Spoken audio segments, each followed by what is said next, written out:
मैं इस अवसर पर कुछ महत्वपूर्ण बातें आपके समक्ष प्रस्तुत करना चाहूंगा। मेरा मानना है कि ये विचार हम सभी के लिए अत्यंत उपयोगी सिद्ध होंगे और एक नई दिशा प्रदान कर सकते हैं। मैं अपनी बात को विस्तार से रखने की अनुमति चाहता हूं ताकि सभी पहलुओं पर समुचित प्रकाश डाला जा सके और एक सार्थक चर्चा का मार्ग प्रशस्त हो सके। चर्च ऑफ रिडेम्पशन, जो एक ऐतिहासिक प्रोटेस्टेंट चर्च है, और एंग्लिकन चर्च, जो अपनी विशिष्ट धार्मिक परंपराओं के लिए जाना जाता है, वे ऐसे महत्वपूर्ण स्थान थे जहां लोग अपनी गहरी आस्था और विश्वास के कारण जानबूझकर गए थे। मैं वही पवित्र बाइबल खरीदता हूँ, वही हिंदी बाइबल खरीदता हूँ, उसी पवित्र बाइबल में मैं प्रार्थना करता हूँ, उसी पूजा में मैं पूरे मन से भाग लेता हूँ। मैं इसकी तुलना किसी और चीज से करूँगा। आप आने वाले कुछ दिनों में निश्चित रूप से समझ जाएंगे। भारत में पिछले कई वर्षों से जो ईसाइयों के खिलाफ लगातार विरोध प्रदर्शन चल रहा है, विशेषकर मणिपुर में, यह बहुत ही गंभीर स्थिति है। यह केवल दक्षिण भारत में ही नहीं, बल्कि उत्तर भारत के विभिन्न क्षेत्रों में भी व्यापक रूप से हो रहा है। यह मुख्य रूप से इंजीलिक प्रोटेस्टेंट पेंटेकोस्ट चर्चों और उनके संबंधित समुदायों में घटित हो रहा है। हमने इस असाधारण घटना को पिछले 2-3 दिनों की अवधि में अपनी आंखों से देखा है। यह वास्तव में विश्वास करना अत्यंत मुश्किल है कि इस प्रकार की अविश्वसनीय और आश्चर्यजनक घटनाएं आज के समय में भारत जैसे देश में भी घटित होती हैं। इन सब में सबसे अधिक प्रभावित यही प्रोटेस्टेंट पेंटेकोस्ट समूह हैं। यही इसकी मुख्य बात है। ये सब दुनिया भर में हो रहा है, लेकिन अब यह भारत में भी बहुत तेजी से फैल रहा है। यही इसकी चिंता का कारण है। आरएसएस ने अपने फीचर्स तैयार करके पेश किए हैं।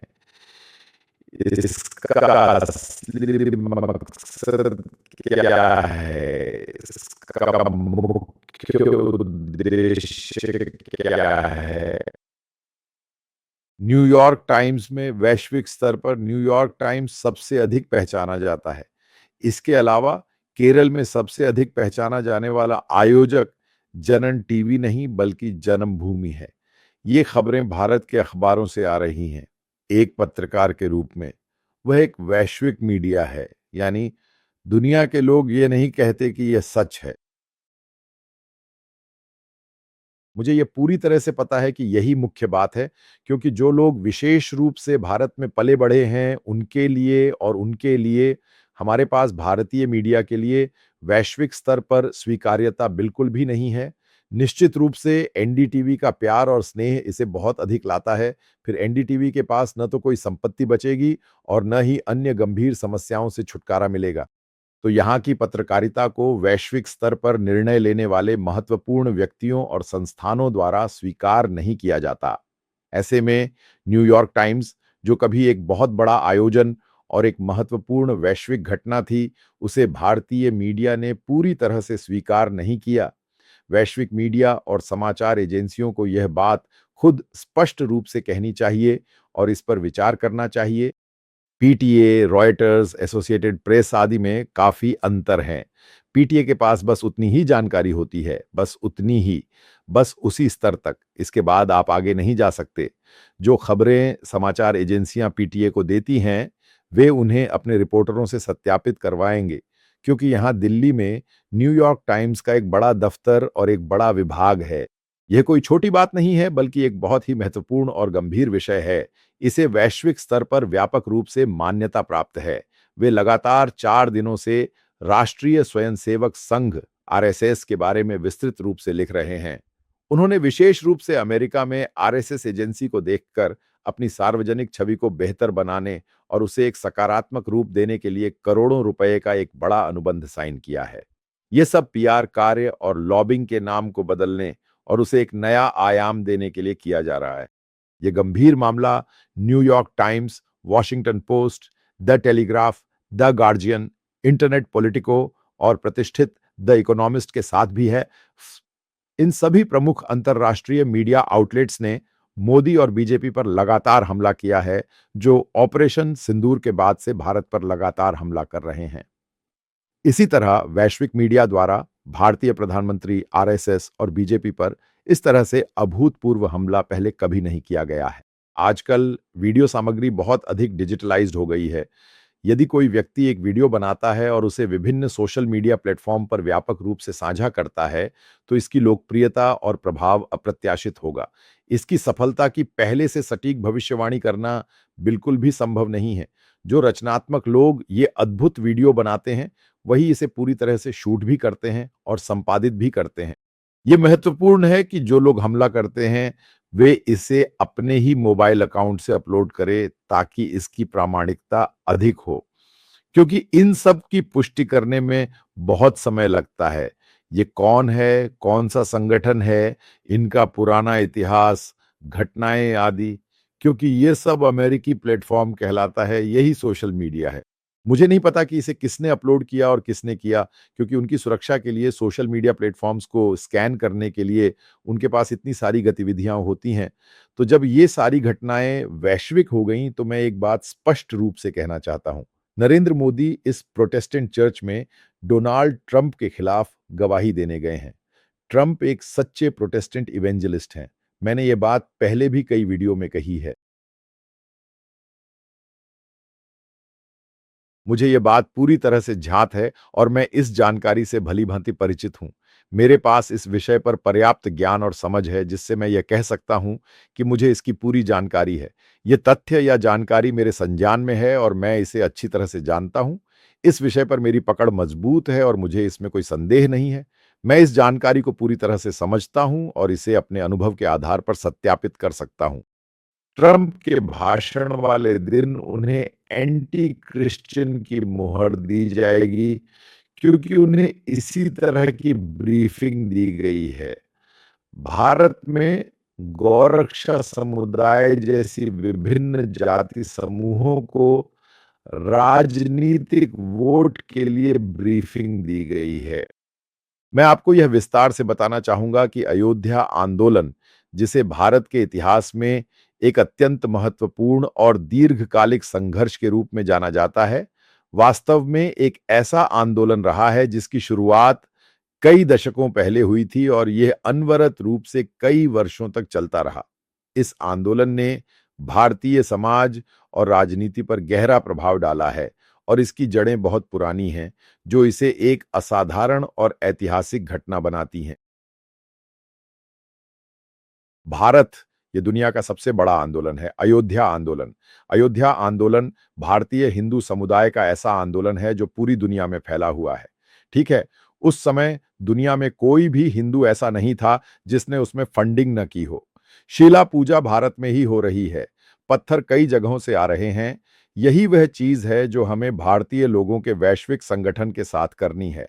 एक विशाल हिंदू समुदाय जो वैश्विक स्तर पर अत्यंत सक्रिय है और जिसे व्यापक हिंदू समुदाय आसानी से समझ सकता है।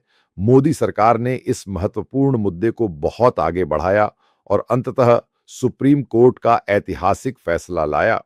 आपको एक बहुत ही महत्वपूर्ण बात गहराई से समझनी चाहिए।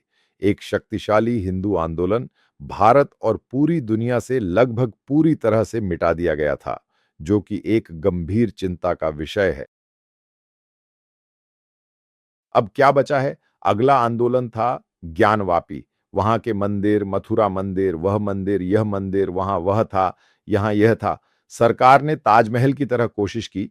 उसके बाद मोदी सरकार को एहसास हुआ कि यह एक बड़ा संकट बनने वाला है, क्योंकि भारत की स्थिति अच्छी नहीं है। फिर सुप्रीम कोर्ट ने कहा, पहले चंद्रचूड़ के साथ गलती हुई थी, जस्टिस चंद्रचूड़, फिर यह था सुप्रीम कोर्ट के मुख्य न्यायाधीश ने कहा कि केवल अयोध्या को ही मतदान का अधिकार है और बाकी सबको पुराने यथास्थिति पर ही रहना होगा। अब और कोई विवाद नहीं होना चाहिए। देखिए, वह अध्याय समाप्त हो गया। अब आप भारत में किस तरह का हिंदू आंदोलन खड़ा करने जा रहे हैं? किसी आंदोलन के लिए, उस आंदोलन के लिए क्या आपको किसी स्थिर घटना की जरूरत है? इसलिए किस लिए? एक भव्य और पवित्र मंदिर बन रहा है। यही तो हमारा सबसे बड़ा आंदोलन है। चाहे वह हम सभी भारतीयों के लिए हो या विशेष रूप से मेरे लिए या आपके लिए एक हिंदू राम मंदिर, हम सभी उसकी असीम महत्ता और ऐतिहासिक महत्व को भली-भांति जानते हैं। ठीक उसी प्रकार मुसलमानों के लिए पवित्र मक्का की कितनी अधिक अहमियत है, ईसाइयों के लिए पावन बेथलहम की कितनी गहरी अहमियत है और यहूदी धर्म के लिए इज़राइल की कितनी महत्वपूर्ण अहमियत है। भारतीयों के लिए यह एक अत्यंत महत्वपूर्ण प्राथमिकता है। भारतीयों के लिए यह एक बहुत ही गंभीर प्राथमिकता है। भारतीयों के लिए यह एक सर्वोच्च प्राथमिकता है। वही है जो भारत में रहने वाले हिंदू समुदायों के लिए भव्य राम मंदिर का गहरा और ऐतिहासिक महत्व है। यही तो मुख्य बात है। वहां आकर प्रधानमंत्री मोदी ने स्वयं विशेष पूजा अर्चना की और उसी पवित्र स्थान को विधिवत स्थापित किया। इसमें कोई भी संदेह या सवाल नहीं है कि वहां 50 बीजेपी स्वास्थ्य केंद्र हैं, जैसे कि जागरण पंचायत, अबर और अन्य कई महत्वपूर्ण स्थान भी हैं। उनका मुख्य काम क्या है? उनका वास्तविक कार्य क्या है? जब हमने पहले इस विषय पर बात की थी, तो यह सामने आया था कि वे पैसे ले रहे हैं। वे हर जगह से पैसे लेने जा रहे हैं। वे वास्तव में पैसे बचा रहे हैं। वे पैसे क्यों बचा रहे हैं? क्या आपको इसकी कोई ठोस वजह चाहिए? यहीं पर मोदी सरकार की यह महत्वपूर्ण भविष्यवाणी की गई थी। यह बात राष्ट्रीय स्वयंसेवक संघ यानी आरएसएस द्वारा स्पष्ट रूप से कही जानी थी। इसका सीधा अर्थ है कि यह एक हिंदू राष्ट्र है। भारत एक हिंदू राष्ट्र है, ऐसा उनका मानना है। लेकिन वास्तविकता यह है कि भारत अब एक हिंदू राष्ट्र नहीं है। तो फिर असली बात क्या है? वे अच्छी तरह से जानते हैं कि भारत वास्तव में हिंदू राष्ट्र नहीं है। एक साधारण और समझदार हिंदू व्यक्ति भी इस सच्चाई को भली-भांति जानता है। ये उस हिंदू श्मशान भूमि को लाने की बात नहीं है। ये उस हिंदू श्मशान भूमि को लाने की बात है। ये उस हिंदू श्मशान भूमि को लाने की बात है। यही बात लिबरी ने 200 साल पहले कही थी। 200 साल पहले भारत कैसा होना चाहिए था? यही वह कहते हैं, वह हिंदू श्मशान भूमि। वे जानते हैं कि अब ऐसा नहीं होगा, क्योंकि वह कहाँ जाकर होगा, होने की जगह कहाँ है, मामले को संभालने की जगह कहाँ है? फिर बस एक ही चीज बचती है, चुनाव जीतना। अब यह संबंध से जुड़ा है। मुझे ये गाना पता है, तुम्हें ये गाना पता है। ये हमारा राष्ट्रगान है। ये संबंध बीजेपी और आरएसएस के लिए कितना मायने रखता है? आपने कई लाइव बातचीतें देखी हैं और वे इसे गा नहीं पाए हैं और उन्हें अपमानित होना पड़ा है। मुझे यह नहीं पता। यह एक अकाट्य हकीकत है। हमें इसमें अनावश्यक रूप से राष्ट्रीयता का मुद्दा क्यों लाना चाहिए? यह तो वास्तव में हम सभी में राष्ट्रीयता की भावना को प्रबल कर रहा है, जैसे कि राष्ट्रवाद की अवधारणा, हिंदुत्व का विचार, ये सब बातें तो सभी लोग भली-भांति जानते हैं। आप उम्मीद कर रहे हैं कि कुछ और अतिरिक्त जानकारी या दृष्टिकोण प्रस्तुत किया जाए। पाकिस्तान ने हमारे देश के खिलाफ एक भीषण युद्ध किया था। अब भारत और पाकिस्तान को अगले 10 या 20 साल तक किसी भी प्रकार के युद्ध की स्थिति की ओर बिल्कुल भी नहीं देखना चाहिए, वरना वही पुरानी और दुखद स्थिति फिर से उत्पन्न हो जाएगी। मैं गारंटी देता हूं कि जब सरकार सत्ता में है, भारत सरकार युद्ध में नहीं होगी। अगर बीजेपी सत्ता में है, क्योंकि अब वह पुरानी भू राजनीति नहीं रही। मैंने कहा था कि वे शिकार कर रहे थे, शिकार के लिए पीछा कर रहे थे, पीछा और शिकार मुस्लिम समुदाय का, बीफ का मुद्दा, वह मुद्दा, यह मुद्दा, उन्होंने भारत में मुस्लिम समुदाय को बर्बाद कर दिया है। यही सच्चाई है, उन्होंने सच में उन्हें डरा दिया है। लेकिन वे यह नहीं समझ पाए कि 20 साल बाद या 15 साल बाद या 30 साल बाद भारत में बड़े पैमाने पर धर्मांतरण, वे उस विषय को छूने नहीं जा रहे हैं।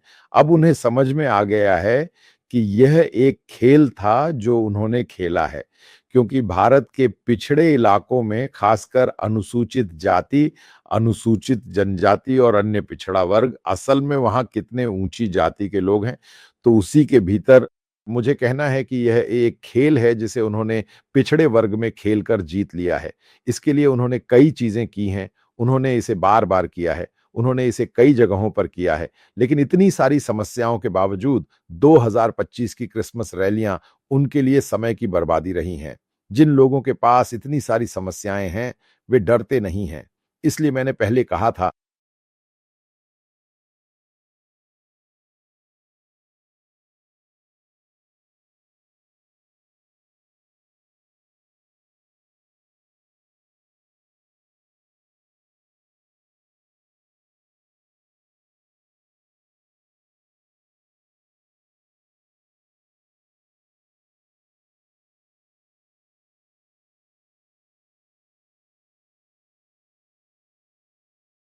मुझे यह दृढ़ता से लगता है कि यह एक अत्यंत उत्कृष्ट और सराहनीय विचार है, क्योंकि यह वास्तव में एक बहुत ही शानदार, प्रभावशाली और दूरदर्शी विचार है।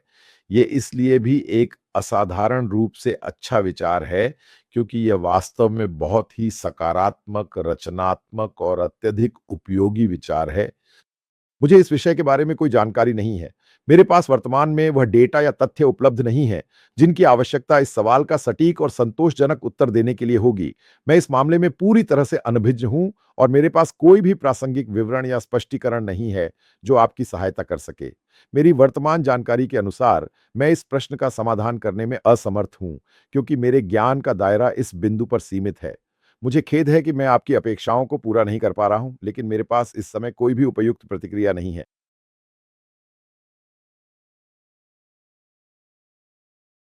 क्योंकि मुस्लिम समुदाय बहुत चुप हो गया था। उन्हें केंद्र सरकार की ओर से किसी भी तरह की सराहना नहीं मिली है। वे पूरी तरह से शांत हैं। तभी उन्होंने ईसाई समुदाय के धर्मांतरण के बारे में सोचना शुरू किया। अब उन्हें समझ आ गया है कि भीम आर्मी उसके लिए एक काउंटर प्रोडक्ट बन गई है। हम जानते हैं कि भीम आर्मी, जैसा कि चंद्रशेखर ने कहा, वे केवल यूपी क्षेत्र के लिए एक स्वतंत्रता है। अब उनकी पार्टी से अब वे भीम की तरह अलग-अलग पहाड़ी इलाकों के नेता बन गए हैं। सतीश कल्लंगन भी अब मजबूत हो गए हैं, अब से वे भी इसमें शामिल हो गए हैं।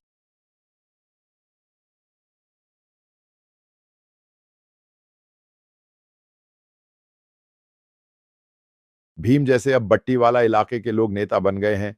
छत्तीस कल्लन भी अब मजबूत हो गए हैं। इस बार पेंदुकोष पल्ली के साथ हुए आराधना नाटक में वे शामिल हुए और अपनी बात मजबूती से रखी। वे अब और ताकतवर हो गए हैं। वे अब सोशल मीडिया पर दिखने लगे हैं। तो यही एक प्रमुख और महत्वपूर्ण वजह है कि हम विशेष रूप से व्यापारिक क्षेत्रों जैसे कि बड़े-बड़े शॉपिंग मॉल, व्यावसायिक परिसर और अन्य भीड़-भाड़ वाले वाणिज्यिक स्थानों को प्रमुखता से निशाना बना रहे हैं। दिल्ली में हमारे पास अब बहुत जल्द ही क्रिसमस का शानदार और उत्सवपूर्ण सीजन आने वाला है, जो खरीदारी और उत्सवों के लिए एक बड़ा अवसर प्रदान करता है। ये सर्दियों का मौसम है, तो लोग सर्दियों के मौसम में बाजारों में जा रहे हैं। लोग शायद देर रात की खरीदारी के लिए बाहर न जाएं। फिर क्रिसमस और नए साल के त्योहार आने लगे। जब गवनीजा त्योहार शुरू हुआ, तो बाजारों में भीड़ बढ़ गई। दीपावली की बिक्री खत्म हो गई थी। फिर गर्मियां शुरू हो गईं, तो लोग पहले हंसने लगे। फिर हिंदू कॉरपोरेट्स ने पैसे देना शुरू किया। उन्हें अच्छे तरीके से निवेश करना होता है। संक्षेप में, उन्हें एक ऐसे नेता को तैयार करना होता है जो हिंदुओं को वित्तीय सहायता दे सके। यही इसका लाभ है। मूल रूप से भारत में सबसे अधिक हिंदू व्यापारी ही व्यापारी हैं। शहर मूल रूप से व्यापारी हैं। उनकी गतिविधियां भी मूल रूप से व्यापारिक हैं। खुदरा विक्रेता भी व्यापारी हैं। हाँ, खुदरा विक्रेता। अब किसी भी शहर में वे मॉल्स में इसी तरह काम कर रहे हैं, एक सूखे तालाब की तरह। वे सांता क्लॉज की तरह इसी तरह चला रहे हैं, बड़े और बड़े पैमाने पर। अगर वे इतनी जल्दी आ जाते हैं तो किस पर असर पड़ेगा? हिंदू समुदाय पर, व्यापारिक समुदाय पर असर पड़ेगा। क्योंकि वे मुझे एक सीज़न से इसी तरह देख रहे हैं, क्योंकि वे उनके पास एक विशाल और सुंदर क्रिसमस ट्री और एक मनमोहक सांता क्लॉज है। उसके अंदर एक बहुत ही आकर्षक क्रिसमस ट्री मौजूद है। मैं पिछले 30 सालों से दिल्ली शहर में रह रहा हूँ। मैंने अपने पूरे जीवन में इससे पहले ऐसा अद्भुत दृश्य कभी नहीं देखा था। पिछले 10 सालों से मैं दिल्ली के प्रसिद्ध न्यू कैन कॉर्नर के व्यस्त कोने में इन सभी अद्भुत चीजों को एक बड़े और सफल व्यापारिक आयोजन के रूप में लगातार देख पा रहा हूं। मुझे वास्तव में यह समझ नहीं आ रहा है कि आप किस बारे में बात कर रहे हैं। क्या आप कृपया इसे थोड़ा और स्पष्ट कर सकते हैं? मैं आपके कहने का सही अर्थ नहीं पकड़ पा रहा हूं और मुझे यह जानने में थोड़ी कठिनाई हो रही है कि आप किस संदर्भ में यह बात कह रहे हैं। क्या आप मुझे कुछ और जानकारी दे सकते हैं ताकि मैं आपकी बात को बेहतर ढंग से समझ सकूं? मुझे लगता है कि शायद मैं आपके शब्दों का गलत अर्थ निकाल रहा हूं और मैं यह सुनिश्चित करना चाहता हूं कि हम एक ही पृष्ठ पर हैं। आपकी बात का क्या मतलब है, ये जानने के लिए मैं उत्सुक हूं। यह एक सांस्कृतिक त्योहार है, यह एक वैश्विक त्योहार है, यह वही है क्योंकि बच्चों ने पढ़ाई की है, क्योंकि यह एक शहर है, ये ईसाई स्कूल हैं। वे ईसाई स्कूल जिनमें उनके माता-पिता ने पढ़ाई की थी, तो उन्हें ईसाई, कैथोलिक, नन और यीशु मसीह के बारे में क्या पता है? एक बच्चा जो ईसाई स्कूल में पढ़ता है, वह यह सब जानता है क्या उसके पास बुनियादी जानकारी है? हो सकता है उसके पास बुनियादी जानकारी हो। उन्हें बच्चे का नाम पूरी तरह से पता है। वे उन्हें बहुत ध्यान से पढ़ा रहे हैं। वे हर दिन स्कूल जा रहे हैं। अगर आप कभी भी उनसे पूछेंगे, तो उन्हें उस प्यारे बच्चे का नाम बिल्कुल भी पता नहीं होगा। मैं यह सिर्फ कह नहीं रहा हूं, बल्कि मैं इसे अपनी आंखों से देखता हूं। वे इसे पश्चिमी संस्कृति की नकल कर रहे हैं, जो कि एक चिंता का विषय है।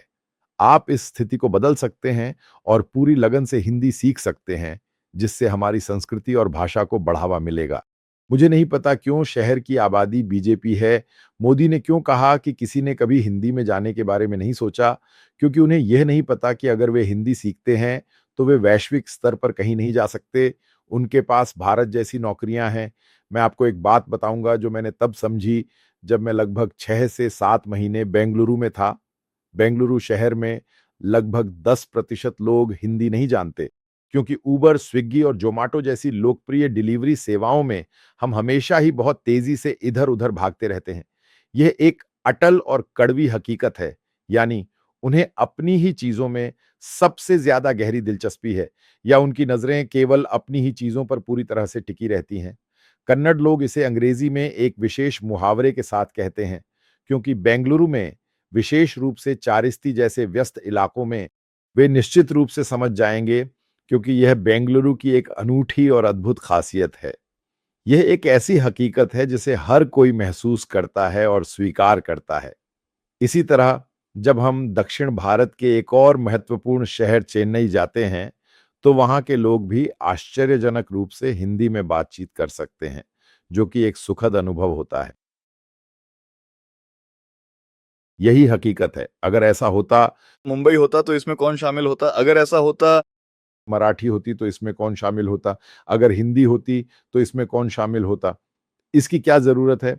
एक व्यक्ति एक भाषा सीख रहा है, एक वैश्विक भाषा, उसे नहीं सीखना चाहिए, उसे नहीं बचाना चाहिए, उसमें आपको हिंदी को वापस लाना चाहिए, ऐसा ही होना चाहिए। ये कोई ऐसी बात नहीं है कि क्या हो रहा है, ये सारा विरोध उल्टा पड़ गया है। फिर आप अगले विषय पर आते हैं।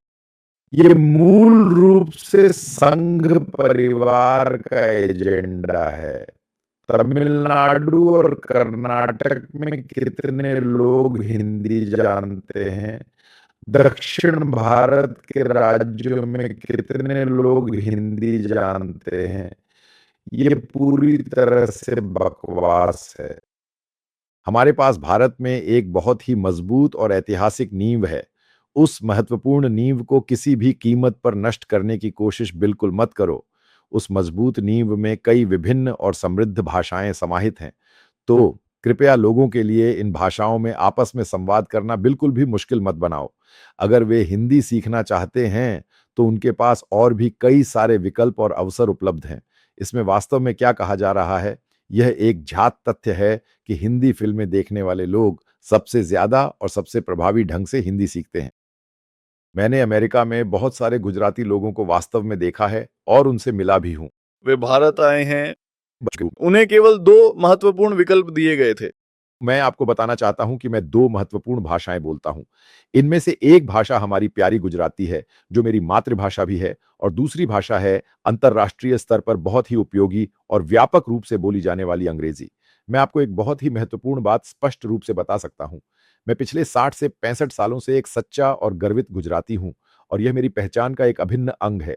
यह एक अकाट्य सत्य है, एक ऐसा तथ्य जिसे किसी भी प्रकार से नकारा नहीं जा सकता। ये बात पूर्णतः सत्य है और इसकी प्रामाणिकता पर कोई संदेह नहीं किया जा सकता। ये वास्तविकता है, एक अटल और अपरिवर्तनीय सत्य जो हर कसौटी पर खरा उतरता है। इस कथन की सत्यता असंदिग्ध है और इसे हर दृष्टिकोण से प्रमाणित किया जा सकता है। यह एक स्थापित सत्य है जिसे स्वीकार करना ही होगा, क्योंकि इसके विपरीत कोई भी तर्क या प्रमाण मौजूद नहीं है। यह पूर्णतः सत्य है। मैं पूछना चाहूंगा, इसका संघ में क्या प्रभाव पड़ा? क्योंकि जैसा कि हम जानते हैं, यहाँ अधिकांश लोगों को गाय के मूत्र से टीका लगाया गया है और टीकाकरण प्रमाण पत्र मोदी ने दिया है। इसका ऐसा प्रभाव था, वहाँ हिंदू तत्व थे, मोदी का बहुत प्रभाव था। यहाँ तक कि मोदी के भाषण के वीडियो में भी कुछ हिंदुओं ने कहा कि हिंदू पुजारियों द्वारा ऐसा करना सही था। इन लोगों ने जो एलिमेंट्स नष्ट कर दिए हैं, ये खुद ही एक जगह से हटकर दूसरी जगह चले गए हैं और मुझे इस विषय के बारे में कोई विशेष जानकारी नहीं है और मैं इस समय कोई निश्चित उत्तर देने में असमर्थ हूं।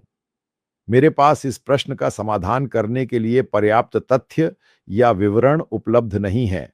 इसलिए मैं स्वीकार करता हूं कि मुझे इस मामले में कोई स्पष्टता नहीं है। मुझे इस विशेष विषय के बारे में कोई जानकारी नहीं है और मैं इस समय किसी भी प्रकार की निश्चित प्रतिक्रिया या स्पष्टीकरण प्रदान करने में असमर्थ हूं। मेरे पास वर्तमान में इस प्रश्न का उत्तर देने के लिए आवश्यक तथ्य या विवरण उपलब्ध नहीं है। इसलिए मैं इस मामले पर कोई भी सटीक टिप्पणी करने की स्थिति में नहीं हूं। मुझे खेद है कि मैं आपकी सहायता नहीं कर पा रहा हूं।